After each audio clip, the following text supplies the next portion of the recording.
So now we're going to begin our exciting presentation on divine encounters and forbidden knowledge. And this is really the first time that I've given this one as an online class. So I'm really thrilled that you guys can take it. What a profound image this is, isn't it? You know, we've got the symbol for the Anunnaki here. We've got a UFO coming in. We've got, you know, it looks like the Hathor, or one of the large, gigantic extraterrestrial beings here with a human being. You can see the size difference. And we're going to be looking at that size difference in the evidence, the historical evidence, as we go along with this. But just astonishing.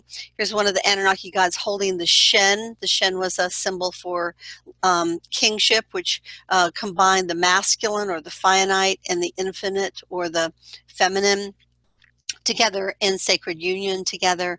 And of course, this is the symbol of the planet of the crossing. And here's, of course, the symbol of the sun. So really great image. So certainly when we look back in time in all religious literature, there are accounts of human beings having encounters with some kind of extraordinary divine beings, beings that have unusual powers, whether they are technological powers, or they are interdimensional or spiritual abilities or powers to materialize or dematerialize, to levitate, to fly, to telepathically communicate. And we're going to just take a look at a few of those that we know of from our Judeo-Christian history with these ancient encounters with beings, of course, that we call angels. One of the most famous, of course, is the story of Moses, which is, for the Jewish religion, really kind of a foundation story that, you know, Moses was this wise priest. They don't focus a lot on this, but in my Sophia book, I talk at great length about the real history of Moses. He was a priest in the temples of Heliopolis in ancient Egypt. Heliopolis was the temple of the sun.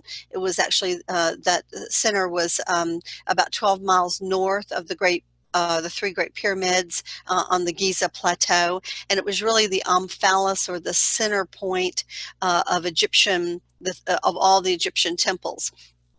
The walls were literally 45 feet thick, pretty thick walls, and it had temples to all the gods, but particularly the 9 Ennead.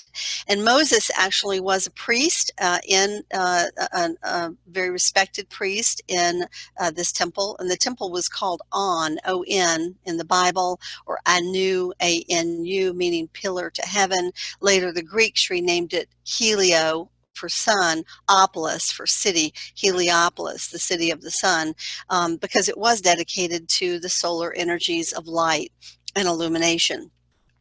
Now, of course, the story that we are given is that, hey, Moses, you know, was found by the Pharaoh's daughter in the rushes and raised with Ramses, and that at some point he discovered that he was actually half Hebrew, and so he looked around and found the Hebrews being oppressed, and so he, you know, demanded from his brother, hey, let the Hebrews go, and that didn't go so well, and he wound up killing accidentally a Egyptian overseer and fleeing for many years, and went down to southern Egypt, got married to a black woman and had children, and was having a shepherd's life. And then, you know, God, with a big G or a little g, depending on how you look at it, came and said, hey, I got a job for you, go back to Egypt and free my people. And then that brings us to the whole 7 deadly plagues, and how eventually the, you know, Pharaoh let Moses's people go,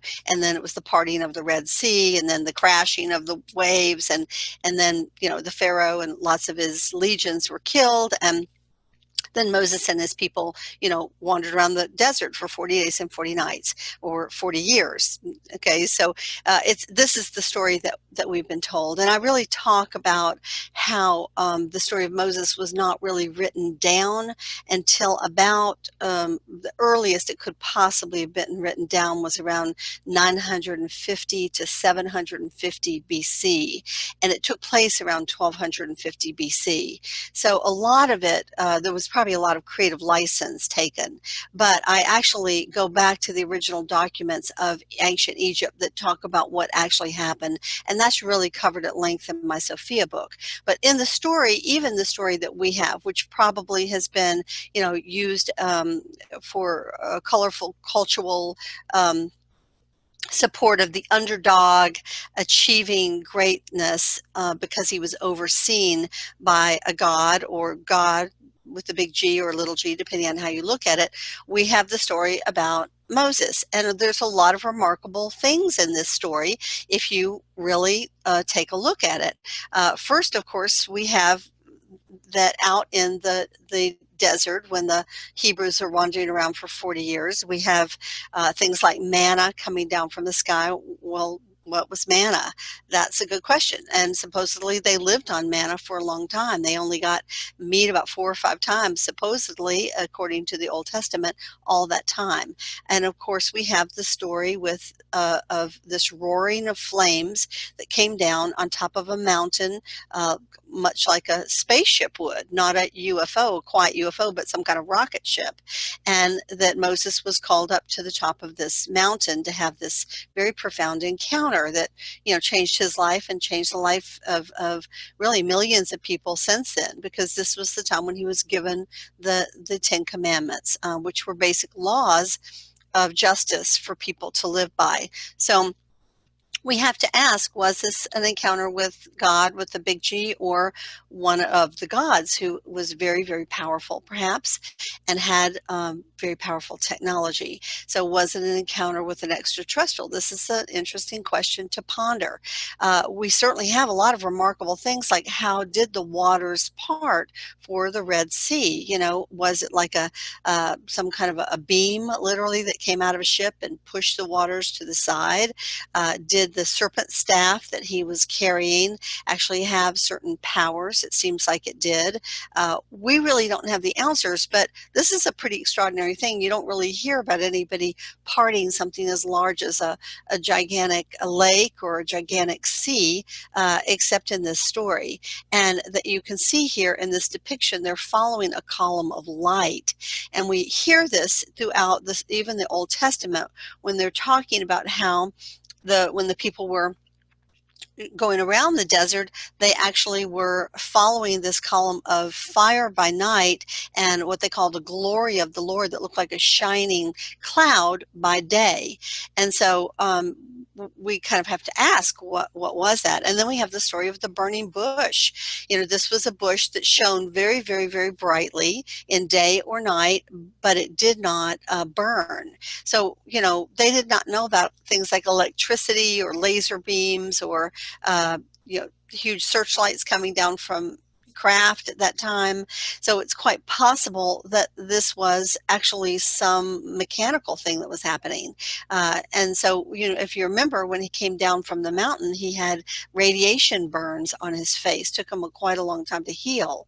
Well, during that encounter, he was given these blue lapis tablets, and they were engraved with, almost like a laser stylus. And some say there were 10 commandments. Some say there were actually 12. If you actually read the ancient Essene documents, they claim that there were 12. And so it wasn't just don't lie, cheat, steal, or kill. It was also, do unto others as you would have them do unto you, the golden rule, which was wonderful. That was one of the additional ones. And it was also, I think, about being kind to the importance of being kind to women. And of course, we see that those kind of things they got lost someplace along the way, which would have made a difference, wouldn't it? So here's our pillar of fire by night. So, if you can see sort of the glory of the Lord being something that was happening up here in the cloud cover, it was almost like some kind of either a beam of light from a ship, perhaps, or, I don't think that they'd have to create that much exhaust, but they call it a pillar of fire. We followed the pillar of fire by night, and the glory of the Lord by day. And so the aerial object, which they didn't know words like space capsules, rocket ships, unidentified flying object, that we use today, they called it the glory of the Lord. So obviously it was something that shone very brightly. It was quite astonishing to them. cloaked in a cloud by day and looked like a pillar of fire by night. So these are some of the clues we have from that story. Moses had radiation burns, which we know have been associated with people who have really close encounters with some spaceships, not all, but some certainly. When he came down from the mountain, his face was all like burned. When he came down, if you remember, he was so disgusted by his own people partying while he was gone that he threw the tablets down and broke them, and he had to go back up the mountain, and he was given these blue lapis tablets and that were written that again, where he actually this time had to write himself with this laser stylus, which sounds like very advanced technology. So he had to rewrite those 10 commandments, and then of course people on the ground heard this incredible roaring and flames and belching. It was very scary for them on the mountaintop. And then, of course, we have the burning bush. So those are, we have to ask, do we have any evidence that modern day UFOs act like this? Well, here's a picture of a UFO where there does seem to be some kind of a light beam that's shot down to the surface. Of some description. Here we have another one, and the glory of the Lord. Here's this cloud cover, and here's a beam of light shot down. So we can see that there are some correlations. So it's possible that this was that kind of encounter. Here we have an incredible UFO, totally cloaked in clouds, but luminous, the glory of the Lord shown all about us, right? Well, that would look pretty big, wouldn't it? This was one that was seen in Moscow in 2011. So you can see there are some correlations here. Then we have the story of Ezekiel's chariots of fire. If you remember, Ezekiel was an Old Testament prophet, and he described, seeing wheels within wheels. Well, lots of artists have tried to figure out what the wheels within wheels might look like. Here's, one version of reality here, and but this is probably more like it. Here we have a 14th century painting, literally, of the Annunciation of Mary, where we see this, UFO with these lights, but in the same exact formation, but it's covered by a cloud, and it's sending a beam of light down to actually strike Mary on the forehead in this particular medieval painting.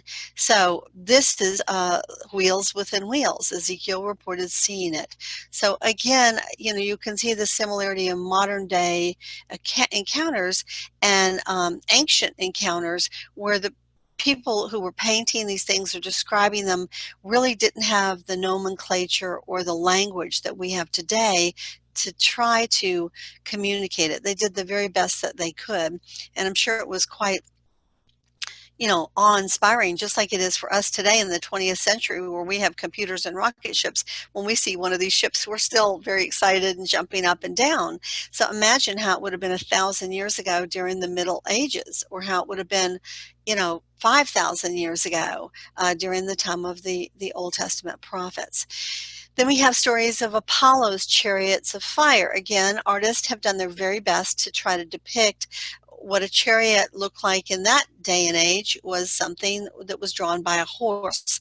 And of course, we get the word carriage from chariot, and we get the word car or cars from chariot. So it was a transportation vehicle of some sort, but it shone very brightly.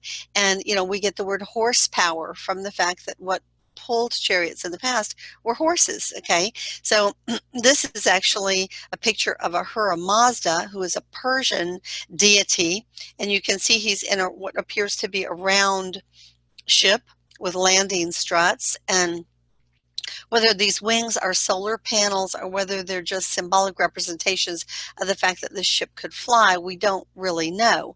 But this would have been another chariot of fire from the Persian culture. And here's another depiction, but we see this time that Apollo is in a circle. He's in what appears to be a round ship.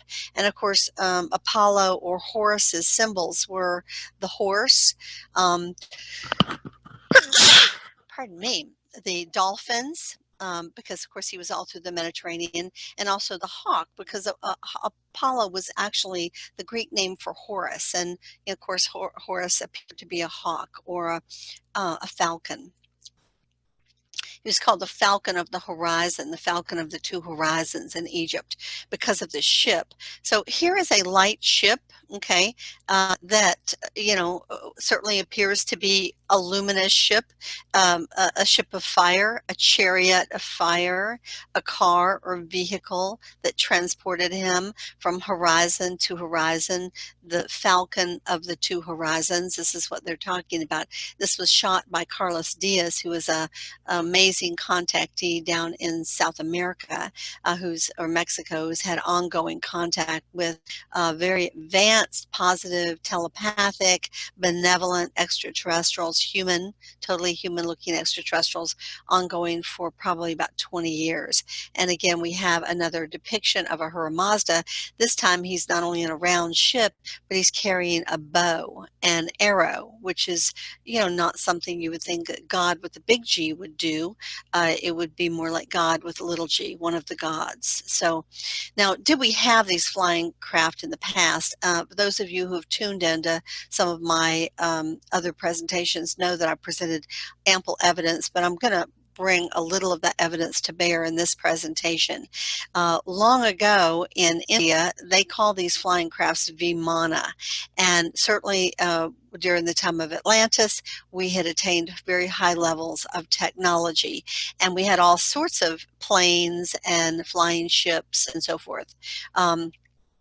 In India, there actually is a book that has been passed down through the Hindu tradition with the Puranas and the Upanishads and the Vedas and so forth. That is a book that actually has diagrams of a lot of these flying machines, these flying UFOs or flying spaceships or flying Vimanas.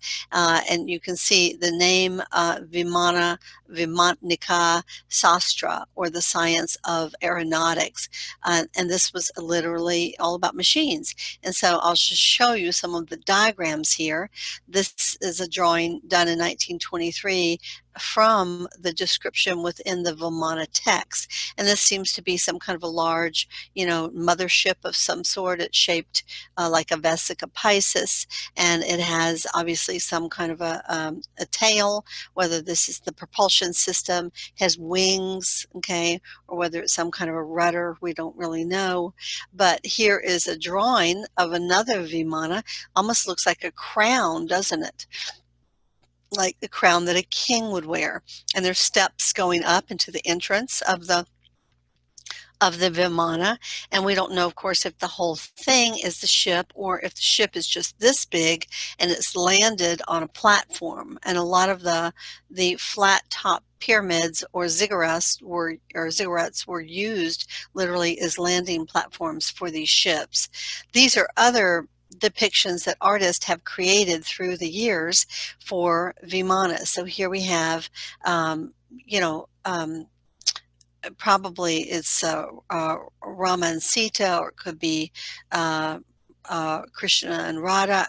So we literally have, a flying chariot they're going up into the sky. And to emphasize that, even though the horses don't have any wings, we have a flying bird because they're getting into the bird's territory. And look how much bigger these beings are than the humans down here. Okay, the humans appear to be smaller. Now, these are small depictions of Krishna. So,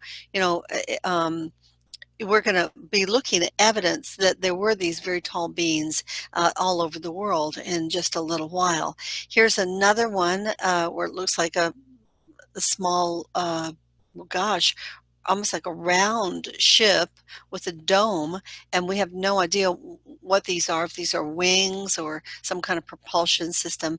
But again, these are drawings that people have done through the last couple of hundred years as they've attempted to get their heads around way before the Wright brothers came along and flight was normal and commercial and something taken for granted like it is today. They were trying to understand what in the Sam Hill these things could have looked like. Here's another one. And again, we can see it appears to kind of be like that, that crown that I was talking about. These are kind of shapes like that. The fire is coming out of the base, and then to stabilize it, you've got these four jets on either side. So very interesting. In January of 2015, former pilot turned Arthur Ananda J. Bodis said Maharishi Bar Darwa, a sage of the Vedic period that lived around 1500 to 500 BC. That's a very big span, isn't it? About 1,000 years, so they're not clear when he lived, had laid down as many as 500 guidelines on flying in one of the ancient Hindu texts much before Leonardo da Vinci's 15th century ideas for flying machines and the American Wright brothers' first flight in 1903. So again, we sort of see something almost looks like a step pyramid or a ziggurat of some description with a little piece at the top. This one is another Vimana. It looks very much like the one that I said had looked like a mothership with a tail at the back. We don't see the wings here. You could imagine this being almost being like a submersible. So it was something maybe that went into the water, but these are flying machines as well. So it had the capacity, much like a dirigible perhaps, to be able to fly. The Maharishi defined an airplane as a vehicle which could even travel from one planet to another.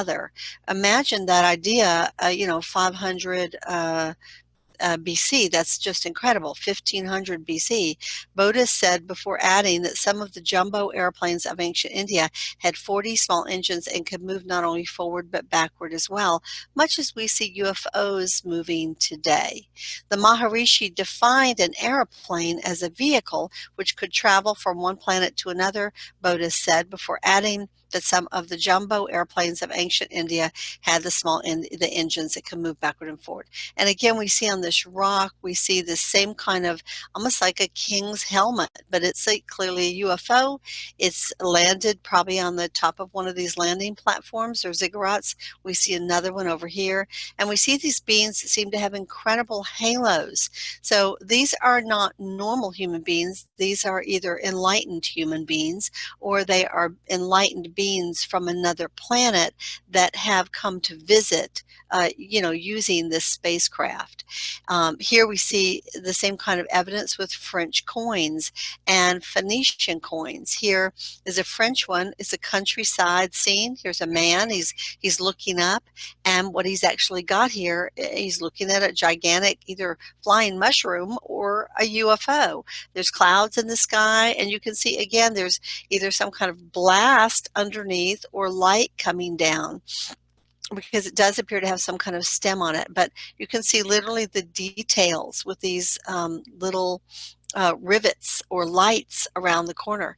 Now, you know how hard it is to get a coin minted today. Something big has to happen. So imagine how important this event was that they were willing to mint a coin around it. Similarly, here we have in Phoenician coins, the same kind of thing here. Some guys down here in battle, you see their spears pointing up, and suddenly over the battle, a UFO, very much like the one 1,000 years later in France, shows up with the same kind of things with the little, either the lights around the edges or the rivets, and quite incredible. And here's a Phoenician one where, you've got some kind of an animal here. It seems to have a fish tail, and maybe it's a goat, like a Capricorn kind of animal, but it's got wings to it. And we're going to take a look at whether or not some of these beings actually really existed. That's a big question. So similarly, when we look back, I'm just put a few of these in here. I have, a whole slew of them, but we have a lot to cover on a lot of different topics. So we see in this incredible painting of Mary, the mother, with Jesus down below, we see a man looking up at what appears to be a flying machine with light around it. And that's a close-up. Again, it's got some kind of a rim, and it's got lights coming off of it. And this is the detail of the man here. And this is the big picture to give some context for this. So, this looks to me very, very similar to a modern UFO sighting from the United Kingdom in 2011. This is the baptism of Christ showing a UFO. Again, quite extraordinary. This was painted in 1710. So number one, imagine the mind of the person that was the artist that painted this. What was it that was being passed in the secret histories in the underground stream of the mysteries or the mystery schools? Did they in fact know that we've been visited by higher dimensional beings, by extraterrestrials, by beings that perhaps had light ships and light bodies, as William was talking about, you know? And did these have anything to do with overseeing the birth of Jesus? Perhaps, you know, he had volunteered to come down here to try to awaken humanity and raise humanity up. And so, you know, if there were, let's say, higher dimensional beings, or we can call them extraterrestrials, involved in Jesus's birth and overseeing his mission, does it in any way invalidate his mission? No, it doesn't. It doesn't. I mean, it's quite possible. What are angels anyway? Are they extraterrestrial?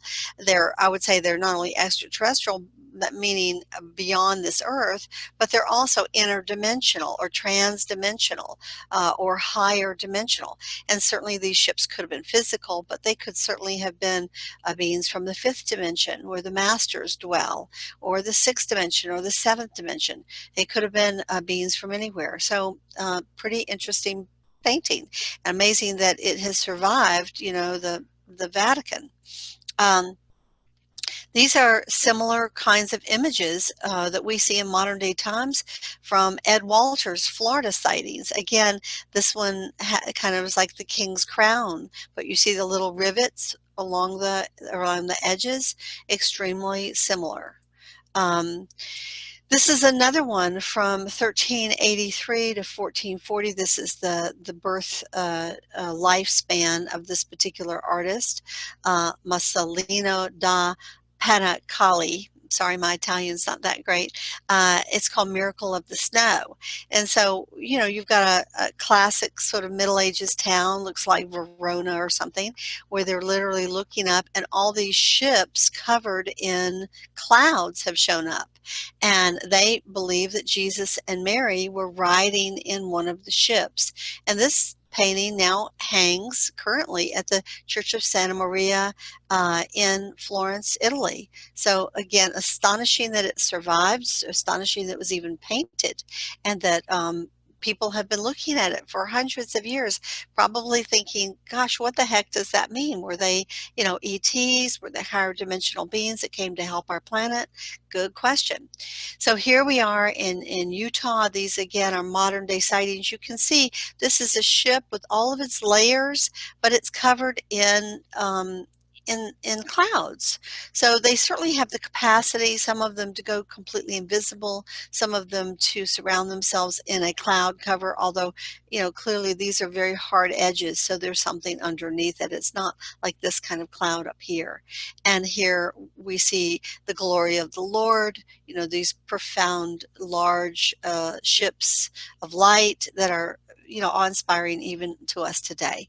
So we can see just from these little examples that we've been being visited by the gods for a long time. And when you go back and a lot of religious history and spiritual history, and even the histories of the founding of the nations, we discover that, you know, that there are human beings that have been being visited by these light beings for a long period of time. And you can see this is not an ordinary, you know, third dimensional being. This is probably at least a fifth dimensional being with this profound light coming from his body, who is able, I'm sure, to coalesce the molecules of his body down for a short period of time into the third dimension. But it would be like having a size 10 foot and trying to put yourself into a size 7 shoe. It would definitely be tight on your feet.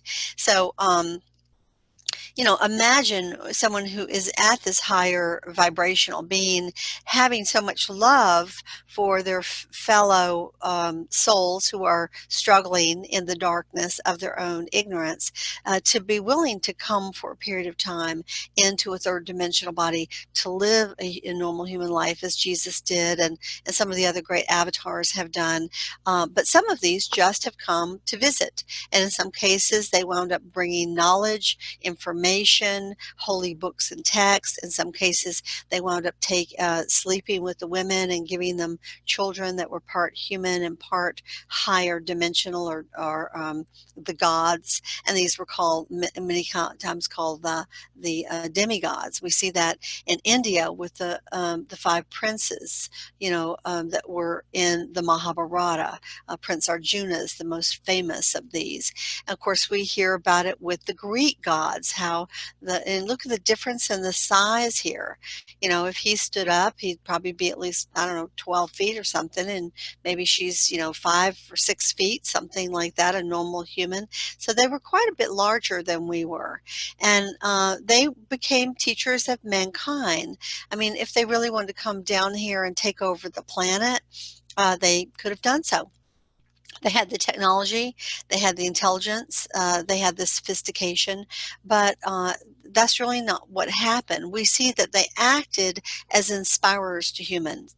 And certainly there were, let us say, some of these extraterrestrial visitors who probably came down to visit and left. They came down to teach and they left. Some came because, like with the story of the Anunnaki, we'll talk about this a bit later, they had needs for their own planet, and it took them a long time to be able to mine the gold that they needed to repair their own atmosphere. So in that case, they wound up staying for an incredibly long period of time, and some of them really fell in love with humanity, and they really brought us the arts and sciences that are the foundation for all civilizations. And certainly they weren't perfect.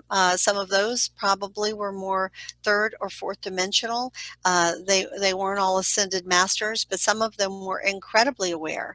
Thoth and Isis and Osiris and Horus, the Ptah, these are some of the ones that William was talking about earlier that I teach about in the mystery school. So just like humans, one size doesn't fit all. Some humans are very conscious and aware, and others are asleep at the wheel, and others are out there actually doing dastardly deeds that are hurting the animals, the environment, the humans, and so forth. So we have a wide range. And with the gods, they were a very lawful society, but some of them were much more, materialistically based. Let's get in, get our gold, and get out.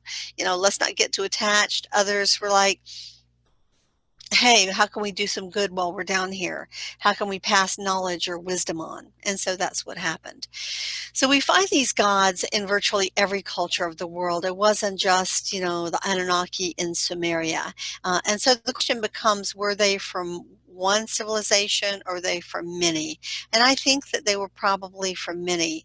The Native American twisted hair tradition, which I'm trained in one of my initiatory paths, claims that there were at least 12 extraterrestrial races that seeded the planet Earth, including beings from the Pleiades, from Sirius, from Orion, from the Lyran system, from Andromeda, and so forth. But certainly one of the things that we have been looking at is the Anunnaki, and we'll be talking more about the Anunnaki in this presentation, but I don't think that they were the only group that was down here.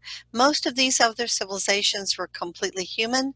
Some of them could have been lighter skinned, darker skinned, taller, shorter.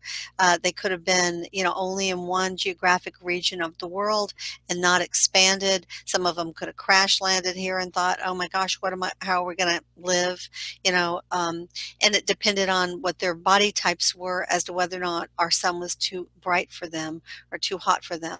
Ones that have really large eyes, a lot of times they come from planets where the light isn't as bright as our planet. So our sun becomes a very challenging thing for them to survive on a daily basis, because their organs were originally developed on a planet where they needed larger eyes and perhaps didn't have the protection in their skin for brighter sun.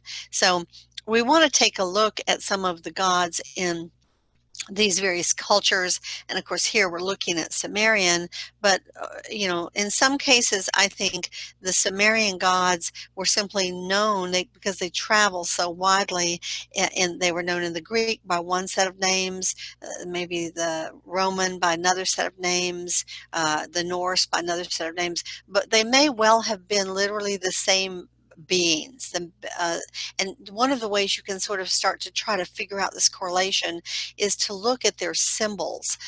For example, Zeus, his symbol was the eagle, and he was actually the Sumerian god Ninurta that we'll be talking about later. He was the oldest son of Enlil, who was the chief of gods, who promised his oldest son, Ninurta, that when I leave, you'll be the chief of the gods. And so obviously there was a period of probably a few thousand years where Ninurta got to take the reins of power. He became known as Zeus in the Roman and as Jupiter in the Greek. But you can see from his symbols what this is the same being. Of course, we have the Norse god Odin, and of course Odin doesn't. He also has a connection with the eagle, but we see the raven with him. Now, so was Odin, a later version? Once the Norse gods, what we do know is that there was around 2150 BC, there was, with the destruction of Sodom and Gomorrah in the Middle East, there was a lot of radiation that happened, and that's a bigger story. But a lot of the gods fled, and they went up to the Ireland, England, the Norse country. So it's possible that Odin and the ones that we know up there were the renamed version of the Sumerian gods. But it's also possible that the Norse gods predate 2150 BC, going way back, going back to the time of Atlantis or after Atlantis as part of the expedition. So was Odin the same as Enlil? We don't know. Was Odin the same as Ninurta or Zeus? We really don't know. But we know in the Norse mythology, he was the head of the gods very much as Jupiter was. And if you sort of look at how they painted this particular staff, it's a staff that looks like Jupiter or Zeus's staff of power. So, we're just in a process of trying to put this puzzle together because so much has been hidden from us for so long. And researchers like myself and the other speakers in this conference are people who have been doing the research to be able to try to reconstruct some of this history for ourselves. We have the Roman goddess Rhea or Juno. Okay, and so her symbols were the swan. So she was actually married to Jupiter, Juno and Jupiter. Okay, so this would have been Ninurta's wife, basically. Now, Demeter is a different goddess altogether. Let me just make that really clear. Demeter was the Roman or the Greek version of Isis, the goddess of the grains. But the reason I put this image in here is I want you to see the difference in the size. Look how much bigger she is than the human being that's standing beside her. Almost nobody ever comments about this. And, maybe we thought that they had big egos, let's make me really big because I was such a big god. Maybe it has nothing to do with their egos, but it's actually a literal presentation of the differences in their body size, which could have been 7, 8, 9, 10, 11, 12, 15 feet, and our body size. And I'm going to show you some more evidence for this as we go along. This is the Greek Athena on this side and the Greek Apollo. Now, of course, in the Egyptian, Apollo, the god of healing, the god of music, also the oracle god, he was Horus, and that's how he was known. And by the time the Greeks got a hold of it, he became the son of Zeus, which wasn't really true. He was the son of Osiris and Isis. But, Osiris, his father, died. I'm sure that Zeus took a interest in him because he was really a high vibration, moral, enlightened being. And then we have Athena. Athena was probably the Egyptian goddess Neth.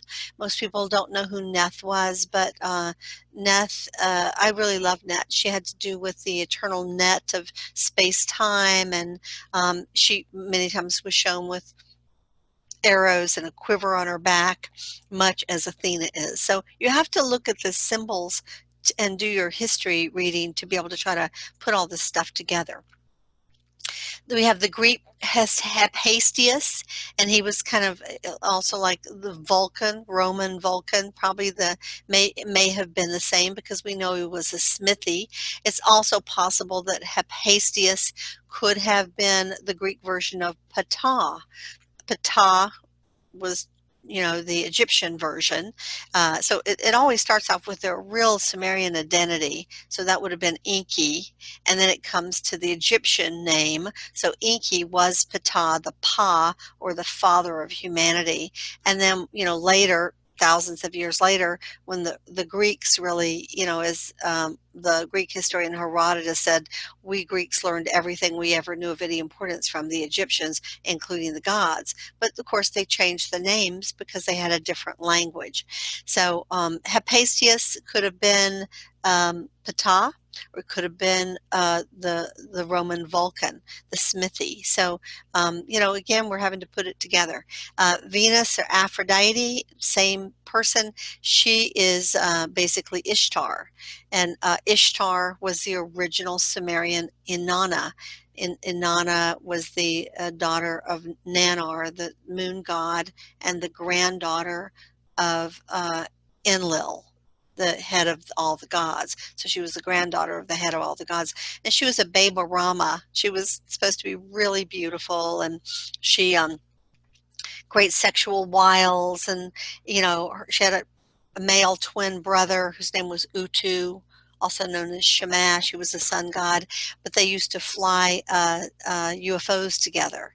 And so she was a kick-ass, take names kind of girl. She could fight, but she was also a lover. And she was beautiful. Everyone fell in love with her. So she became known as Venus or Aphrodite. The Greek healer Chiron, and Chiron was a centaur. So did centaurs exist? We're going to be taking a look at some evidence that centaurs, in fact, may have existed, as well as satyrs and some of the other mythological beings like dragons. I'm going to show you some evidence for that in just a bit. So Chiron was a centaur who was said to be a master healer. In the story, he was wounded by a poison arrow, but he was so long-lived he couldn't die, but he was in a lot of agony from the pain, and so eventually he asked the gods to be put up in heaven. And so now it's the name of a planetoid called Chiron that goes around every 50 years. It represents in astrology the wounded healer that becomes the master healer if you heal your own wounds. I'm an astrologer, so I happen to really like Chiron. It wasn't even discovered till I think 1975, but it's a really interesting, it's bigger than a moon, smaller than a planet, but it does really have some powerful energies.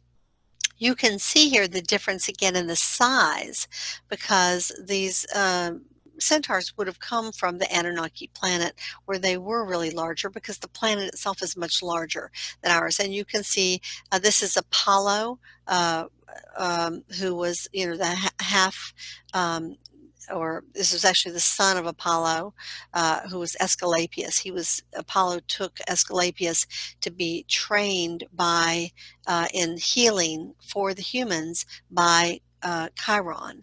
So this is kind of really interesting story, but look at the difference in the sizes. That's kind of one of the reasons I chose this image. And then of course you have the Greek version, or the Roman Mercury, the Greek Hermes, same being as Thoth basically. And he definitely was supposed to have those winged sandals where he could fly, and you see the wings on his helmet, the messenger of the god of wisdom. These are such long-lived beings that thousands and thousands of years are nothing for them. And entire human civilizations rise and fall, rise and fall. And so every new civilization winds up calling them something different. And of course, they have to adapt. Then we have the Norse Thor. Of course, we all know that Chris Hemsworth is just the perfect Thor. What a hunk he is. I talk about a Baba Rama. He's a hunk of Rama. He's gorgeous. But, here we have the pictures of Thor here. Who was Thor? He could have been the Sumerian Adad, A-D-A-D, who was, again, nice, but he's very known for his hammer. and striking with his hammer, and justice.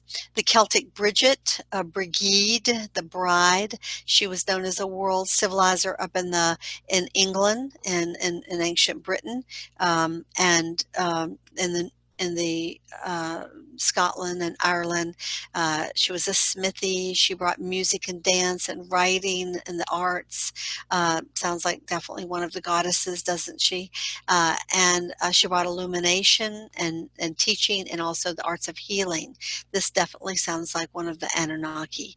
Cernunnos, he's another gorgeous man here, an illustration, of course, but he was the king of the forest, and he was able to communicate telepathically with the animals.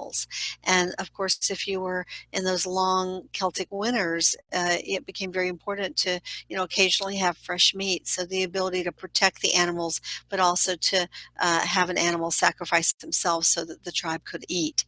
And, he's shown with these horns or antlers, which of course is the Celtic version of what were the earlier horns that we see in ancient Egypt with Hathor. Here's Hathor, and here are those horns, okay? And there's a lot to be said about what these horns are, and the point in the middle. We can talk about the left side of the brain and the right side of the brain, and the point of union where we open the third eye. You can see the third eye open here in the middle for whole brain thinking. This is what Jesus says: when you make the two eyes into one, the inner into the outer, the male into the female into the male, then you should see the kingdom of heaven. So he's talking about the spiritual technology of awakening, spiritual awakening. We can see the serpent here, the two serpents actually, that have to do with the Inda and the Pingala moving up the spine to activate the Kundalini and awaken the third eye. And you see even other hermetic symbols here, like the wings. This is Isis and Nephthys, the two goddesses that represent the lunar goddess Nephthys and the solar goddess Isis. Again, we're talking about our masculine nature and our feminine nature. And when we bring them both into union and activation in this center point of illumination, we attain, here's the Ankh, eternal life, okay? And here's the Shen, the symbol for kingship. We have the finite and the infinite, masculine and feminine in perfect union together. Here's Thoth, the Egyptian Thoth, writing in the Book of Life, God of wisdom. Here's Poseidon, who was, of course, very big in ancient Atlantis. He actually set up all of Atlantis. So Poseidon may have actually been his own person.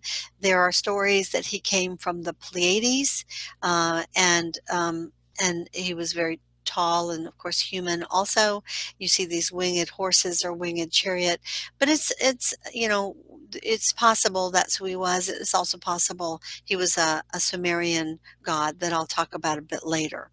The Egyptian goddess Bast, she was the goddess of love and joy and marijuana, and which was legal, yay, and beer. Okay, and once a year they had a party, a big festival in Bubastis, where 70,000 people came down the Nile to party hardy for one entire week. It was the second largest festival in all of Egypt. The first one was the festival of Isis and Osiris, but this was Bast. So she was the goddess of play and joy. And then her aunt was Sekhmet. Sekhmet was the goddess of healing, but also of war, very, very fierce fire goddess. And you see she's one who's awakened her third eye. Here's the Uraeus, representing the Kundalini serpent energy that's come up and finally come out here in the third eye. So she's one who has awakened her halo and is conscious. So here's the Celtic Cerridwen. Cerridwen is a goddess of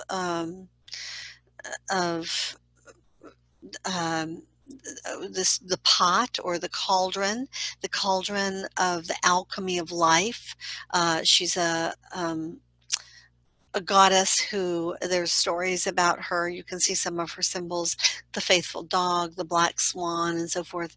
Rhiannon, this is another one. She was one of the Tuatha De Danann, the people of Danu, or the people of Anu. This is part of the Anunnaki, I'm sure, that went up into the Celtic lands. You remember that the head of the Anunnaki planet was called Anu, and so the Tuatha De Danann are the people of Danu, or the goddess Danu, who I'm sure was named for Anu, and Rhiannon was one of those. So these are some of the goddesses that went up into that area. Here's Isis, Mother of Wisdom. We know her, and she's normally seen with the 3 steps of the crown of Isis, but sometimes she's also seen with Hathor's crown. This is Hathor's crown. So again, just by knowing the crowns, you can kind of figure out who you're looking at. So, and this is actually the vulture goddess here, Mut, goddess of, it's like the dark mother, the black hole behind the visible universe. So again, these are all Hermetic symbols. And who's kneeling here is Ma'at. Ma'at is the goddess of truth, cosmic truth and cosmic law.